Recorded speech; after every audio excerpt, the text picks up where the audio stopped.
15 октября 2012 году на свет родился замечательный ребенок Сережа.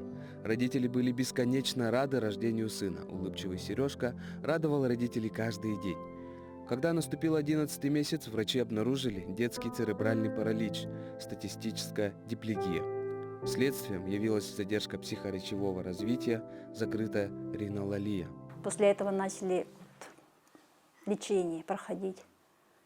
Здесь, в городе Якутске, на Каландашвили, медцентры, в Москве детства были, и в Новосибирске, в Китае были 3 раза. Вообще тяжело было. Чуть ли не депрессия была первый раз.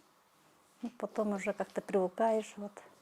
Тяжело все равно, надо поднять на ноги ребенка, чтобы сам обслуживал себя, научился читать, писать, в школу ходил с другими детьми. Сложно представить, что они прошли, но сейчас видно, что мальчик развивается благодаря стараниям родителей и профессиональному подходу специализированных врачей. Сережа очень веселый мальчик, позитивный.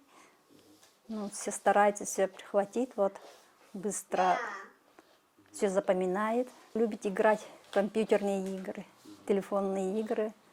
Занимаемся хорошо.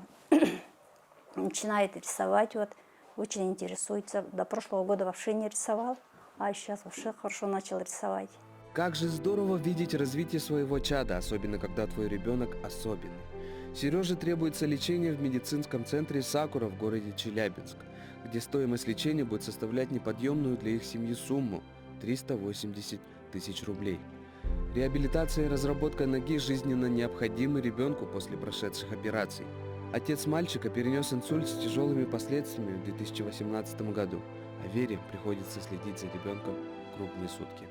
Я хочу, чтобы Сережа встал на ноги, начал говорить, первые шаги сделал самостоятельно. Этого самое большое желание. Мы верим в добро сердец, и мечта матери увидеть самостоятельного сына сбудется с помощью вас, наших неравнодушных зрителей.